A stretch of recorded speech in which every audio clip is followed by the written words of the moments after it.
Boa noite, sejam todos bem-vindos na Escola Unicista mais uma vez.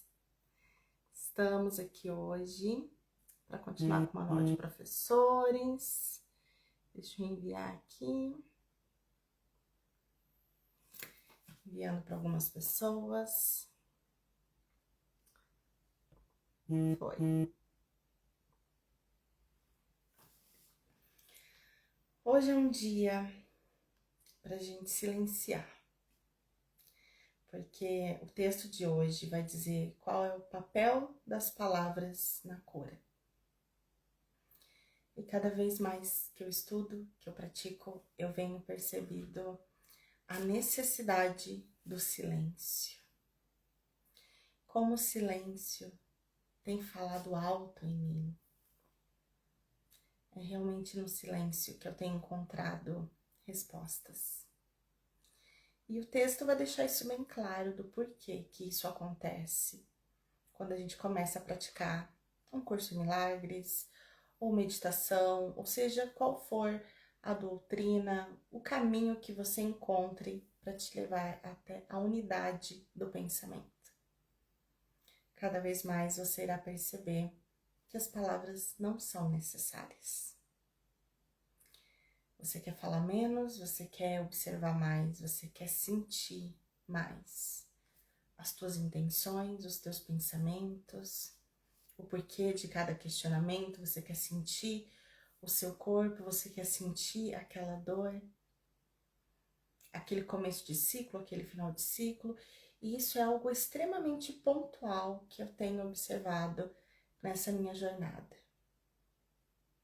A paz e o conforto no silêncio, e a necessidade desse silêncio, dessa solitude, que é bem diferente da solidão.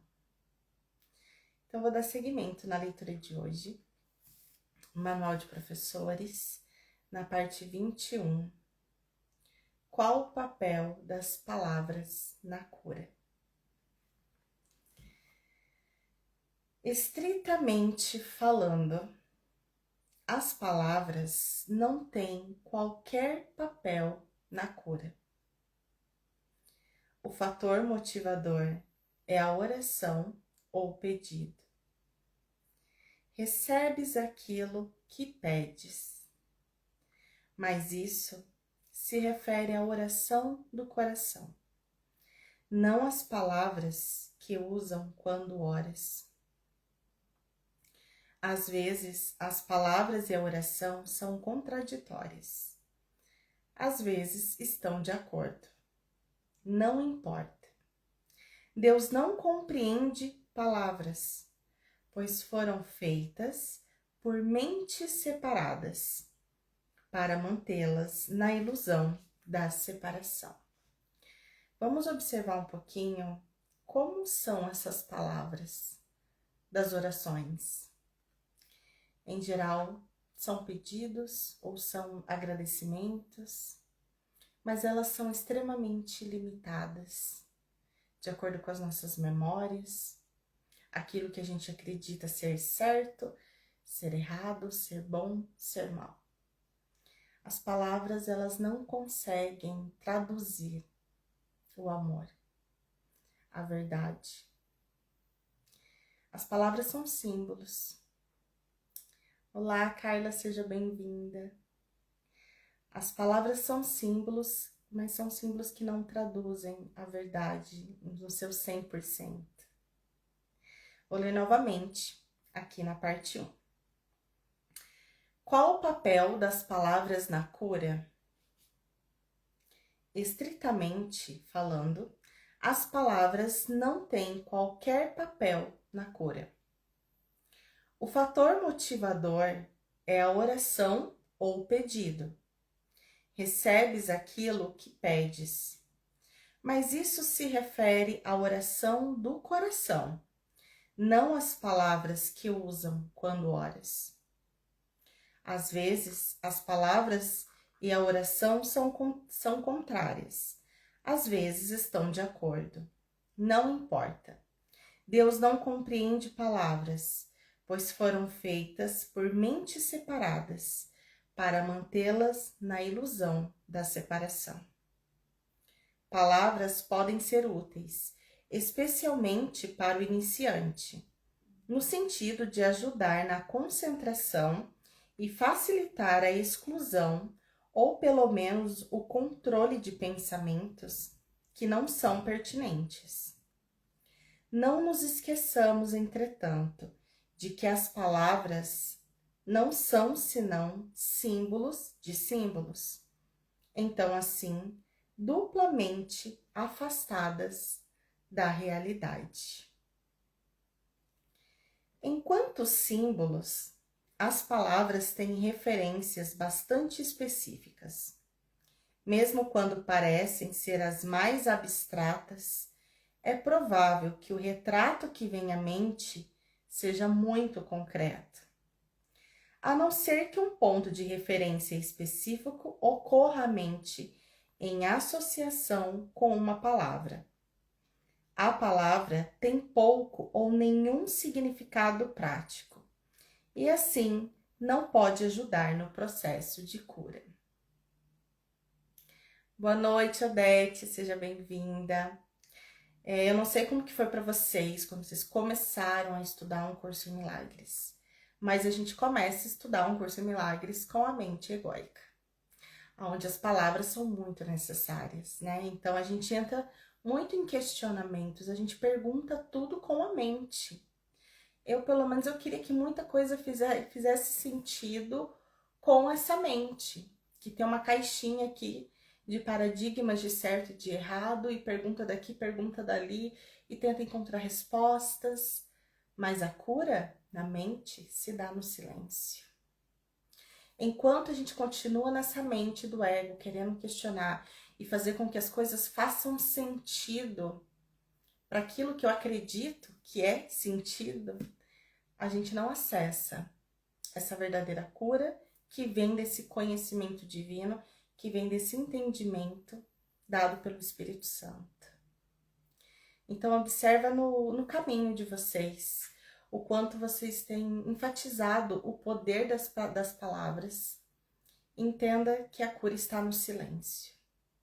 Deus é silêncio. Deus escuta a intenção do coração. E não é esse coração biológico, é essa intenção de o que eu realmente quero. Eu quero a verdade. Eu quero amor. Então, se é isso que eu quero, a decisão está tomada. E eu vou abrir mão de tudo aquilo que me separa do amor. Então, não importa as palavras que eu digo, nas minhas orações, o que eu falo, não importa. O que importa é essa intenção do coração. É isso que Deus escuta e não as nossas palavras. Escuta entre aspas, né? Porque não tem um Deus lá fora escutando nada. Tá tudo aqui já. Vou ler de novo a parte 2. Enquanto símbolos, as palavras têm referências bastante específicas. Mesmo quando parecem ser as mais abstratas, é provável que o retrato que vem à mente seja muito concreto, a não ser que um ponto de referência específico ocorra à mente em associação com uma palavra. A palavra tem pouco ou nenhum significado prático e, assim, não pode ajudar no processo de cura. A oração do coração, na realidade, não pede coisas concretas. Sempre solicita algum tipo de experiência, e as coisas específicas pedidas são portadoras da experiência desejada, na opinião daquele que pede. Essa parte fez bastante sentido para mim, porque quando eu comecei a estudar, eu tive muita resistência, mesmo já sendo aqui do meio da espiritualidade, das práticas holísticas, porque a abordagem de um curso em milagres é muito abstrata. Então, ao mesmo tempo que a minha mente ficava ali me questionando com um monte de coisa, meu coração já sabia que esse era o caminho. Já tinha esse chamado. gente, isso que eu estou ouvindo é muita loucura, mas o que eu estou sentindo me traz uma paz que as palavras não conseguem trazer. Não sei como que foi ou tem sido para vocês, mas eu lembro que esse meu processo de resistência foi exatamente assim. Comecei a estudar uma coisa ali, outra aqui, fazendo alguns cursos com a professora Marcela, da Escola da Liberdade, mas até eu realmente trazer para a prática diária, abrir aqui no meu Instagram, mudar completamente o meu público, mudar a minha forma de trabalho, eu precisei realmente sair da mente e vir para o coração, para conseguir realmente entender o que toda essa abstração queria me dizer. Então, ó, a palavra tem pouco ou nenhum significado prático e assim não pode ajudar no processo de cura. A oração do coração, na realidade, não pede coisas concretas. Sempre solicita algum tipo de experiência. E as coisas específicas pedidas são portadoras da experiência desejada na opinião daquele que pede. As palavras, então, são símbolos de coisas pedidas, mas as próprias coisas em si mesmas apenas representam as experiências esperadas. Carla está dizendo, sim, foram confusões de níveis, resistências, mas meu coração seguia. Realmente, a gente fica por muito tempo, né? Vai da experiência de cada um, mas em geral a gente fica muito tempo nessas confusões de níveis, porque é o nosso ego resistindo, né? É um caminho de soltar todas as nossas certezas. E o ego gosta de ter certeza, ele gosta de saber onde é que tá pisando. E realmente um curso em milagres, ele fala pra gente pegar ali toda a caixinha do que eu acho que eu sei e entender que eu não sei nada e começar do zero. Vamos para a parte 3.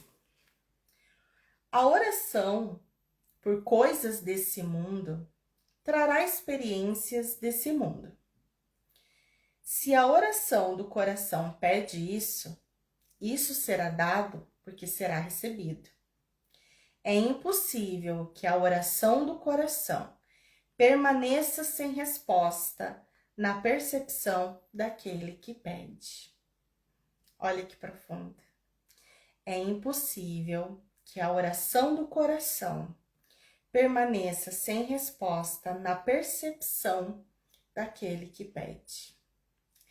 E eu lembro que há muito tempo atrás, na minha juventude, eu passei por todo tipo de religião que vocês podem imaginar, gente. Eu acho que eu já nasci, sei lá, chorando, já perguntando quem é Deus, o que é, querendo entender. E eu já fui evangélica por muito tempo. E eu lembro que eu via o pastor falando, participava de tudo. E a oração do meu coração me mostra a verdade. Porque vinha esses questionamentos, se esse é o caminho? Será que tudo isso que eu tô ouvindo tá certo? Será que faz sentido? Mas eu lembro desse chamado muito claro no meu coração desde muito jovem. Me mostra a verdade. Então, é impossível que a oração do coração permaneça sem resposta na percepção daquele que pede. Se pede o impossível, se quer e o que não existe, ou busca ilusões no seu coração, tudo isso vem a ser dele. O poder da sua decisão lhe oferece isso, conforme ele solicita. O inferno e o céu estão nessa decisão. Ao Filho de Deus adormecido, só resta esse poder. Eu vejo isso muito como o livre-arbítrio, né, que diz que nós temos. A gente só pode escolher entre o céu ou o inferno, entre o Espírito Santo e entre o ego, entre a ilusão e entre a verdade. Os dois não podem coexistir. Percebe que são apenas símbolos, né, para dizer a mesma coisa? Ou eu vou estar no sistema de pensamento que me leva à lembrança da verdade, ou eu vou estar em um sistema de pensamento que me leva para a ilusão. E essa escolha eu posso fazer. É suficiente. Suas palavras não importam. Só o verbo de Deus tem qualquer significado. Porque simboliza aquilo que não tem nenhum símbolo humano. Só o Espírito Santo compreende o que esse verbo representa, e isso também é suficiente. Deve então o professor de Deus evitar o uso de palavras no seu ensino? Claro que não. Muitos precisam ser alcançados através de palavras, sendo ainda incapazes de ouvir em silêncio. O professor de Deus, porém, tem que aprender a usar as palavras de um novo modo.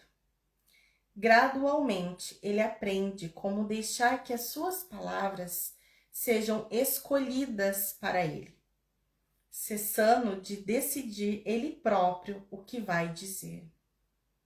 Esse processo é apenas um caso especial da lição do livro de exercícios que diz: eu recuarei e deixarei que ele me mostre o caminho.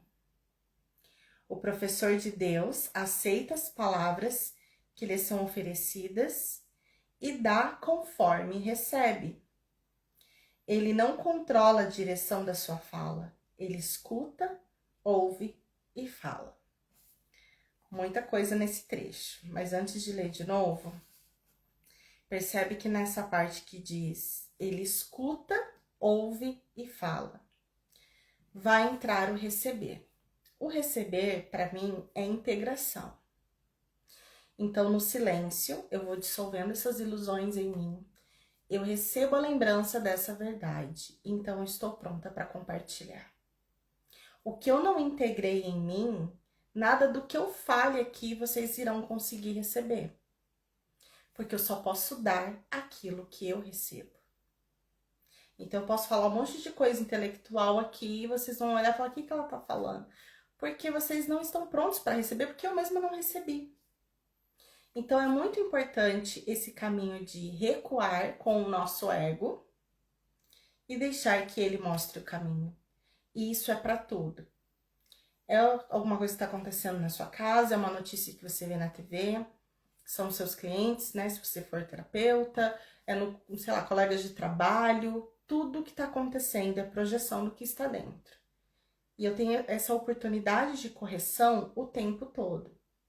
Então, aquilo que se apresenta, eu não vou com o meu julgamento direto. Espírito Santo, corrija a minha mente. Eu estou vendo guerra, eu estou vendo medo, eu estou vendo tragédia, eu estou vendo agressão, eu estou vendo falta de amor, falta de empatia. É porque eu acredito nisso tudo ainda. Então, eu vou corrigir isso na minha mente. Eu, por exemplo, né, que trabalho com terapias, quando chega alguém ali falando de uma dor terrível que ela está sentindo, a minha função é ouvir e acolher. Portanto, na minha mente, eu vou estar corrigindo. Eu não vou desqualificar ali a história que a pessoa está sentindo, mas eu preciso me lembrar que a única coisa que existe é amor. Esse é o momento do recuar. Eu recuo aqui com toda a historinha da Bruna, tudo que a Bruna acha que é certo e que é errado, e coloco a minha mente na lembrança de que a única coisa que existe é amor. Então, a partir daquele momento, tudo que eu for falar será guiado pelo Espírito Santo, porque eu estou na lembrança. E isso é um treino que a gente faz da hora que acorda até a hora de dormir, a todo momento, com tudo que se apresenta. E aí entra o orar e vigiar, né? Porque a gente precisa realmente estar muito disponível e presente para integrar toda essa guiança. Vou ler de novo essa parte. O professor de Deus, porém, tem que aprender a usar as palavras de um novo modo.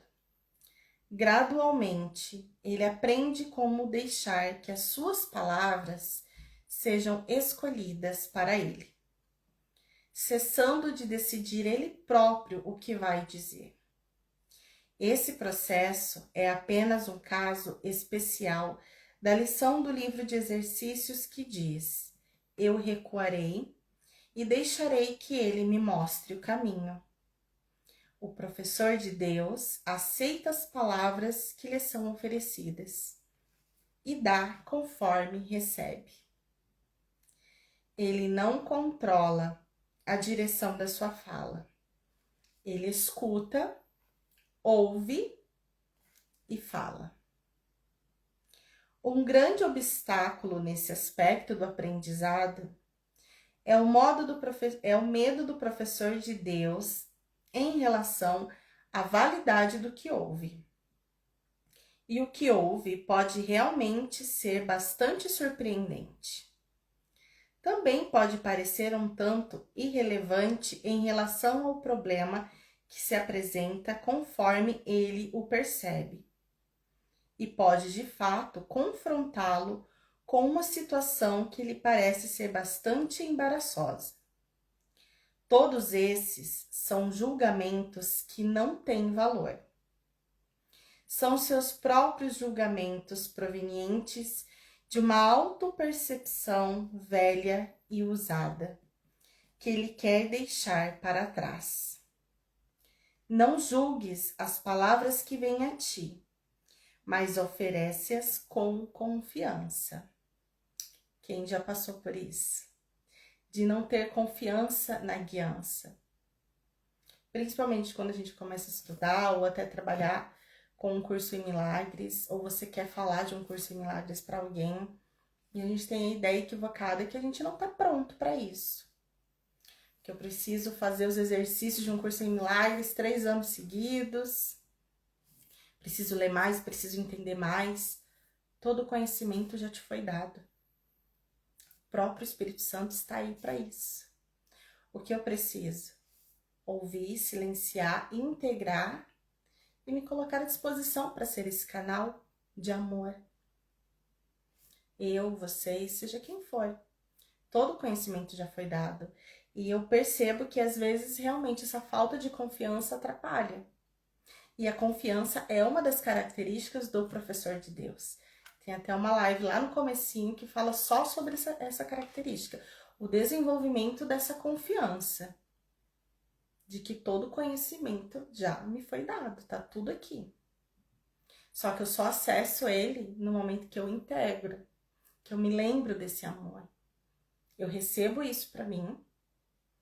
E isso é um processo muito profundo, né? Porque receber a lembrança desse amor e praticar no nosso dia a dia é abrir mão de muita coisa que o nosso ego achava que era importante. Então, na prática, é uma coisa assim mais complicada, vamos se dizer. Mas no momento que eu me coloco à disposição para isso e que eu sinto essa confiança, tá tudo certo, gente. É só falar o que tem que ser falado. Por exemplo, quando termino uma live, eu falei aqui o que tinha que ser falado, eu não vou ficar pensando depois, nossa, será que falei demais, falei de menos, deveria ter falado aquilo? Não, tudo está certo exatamente como é. Eu estou presente, eu estou entregue, eu estou aqui agora, eu estou na intenção de lembrança desse amor, porque eu sou a primeira pessoa que quero me lembrar. Então, tudo que está acontecendo aqui agora está certo. É essa confiança que a gente precisa praticar todos os dias. Vou ler novamente. Vou ler desde o começo aqui do 5, que é a última parte. Um grande obstáculo nesse aspecto do aprendizado é o medo do professor de Deus em relação à validade do que ouve. E o que ouve pode realmente ser bastante surpreendente. Também pode parecer um tanto irrelevante em relação ao problema que se apresenta conforme ele o percebe. E pode, de fato, confrontá-lo com uma situação que lhe pareça ser bastante embaraçosa. Todos esses são julgamentos que não têm valor. São seus próprios julgamentos provenientes de uma autopercepção velha e usada, que Ele quer deixar para trás. Não julgue as palavras que vêm a ti, mas oferece-as com confiança. Eu lembro que uma resistência que eu tinha era das pessoas achar que eu tava ficando doida. Porque é muita abstração, né? Eu falei, gente, mas o povo vai me achar muito maluca falando essas coisas. Então, são julgamentos que não têm valor e que atrapalham na minha confiança. Elas são muito mais sábias do que as tuas. Os professores de Deus têm o verbo de Deus por trás dos seus símbolos. E Ele próprio dá às palavras que eles usam o poder do seu espírito, elevando-as de símbolos sem significado ao próprio chamado do céu. Sabe quando você fala alguma coisa com alguém e aquilo toca a pessoa de alguma forma? Aquilo faz sentido para ela, às vezes era exatamente aquilo que ela precisava ouvir. E isso pode acontecer você falando com seu vizinho, com conhecido, com familiar, numa live, seja o que for. A gente não tem a dimensão de onde chega essas palavras. Quando a gente está com essa intenção no coração de eu só quero compartilhar amor, o Espírito Santo vai fazer o resto. Aquilo vai tocar na pessoa do jeito que ela precisa ser tocada. Aquilo vai despertar nela a lembrança do amor. Porque eu sustentei em mim a intenção de amor. Esse é o papel do professor de Deus, dos trabalhadores de milagres. Apenas sustentar essa lembrança. E isso acontece no silêncio. Não são em palavras. As palavras podem auxiliar de alguma forma realmente para quem está começando. Mas a maior correção está no silêncio. Observa que é mais o nosso ego que quer entender, que quer saber, que quer comparar uma doutrina com a outra, que quer que faça sentido. É o ego querendo fazer as coisas entrarem numa caixinha. Mas no silêncio do coração, você já tem a resposta. Você já tem essa lembrança de amor. Então, qual o papel das palavras na cura? Nenhum. A cura está na mente. Está na lembrança desse amor. E o nosso papel aqui hoje, Odete, Carla, para todos que forem assistir gravados depois, é ser esse canal de lembrança do amor. E vai começar em nós. A gente integrando esse amor. Porque eu só posso dar aquilo que eu recebo. Certo? Prontas para esse treino? Bem curtinho o texto de hoje, mas muito profundo, como todas. E na quarta-feira, vamos ler qual a relação entre a expiação e a cura. Espero vocês, então, na quarta, às 8 da noite. Gratidão, meninas. Tem alguma pergunta? Quer falar alguma coisa? Fez sentido para vocês esse trecho? Já tinham lido antes?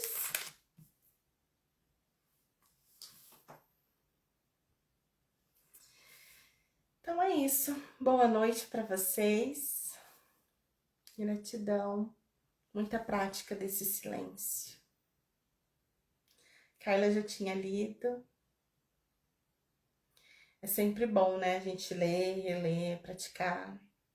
É um estudo pro resto da vida, enquanto a gente estiver aqui. Boa noite, meninas. Até quarta. Tchau.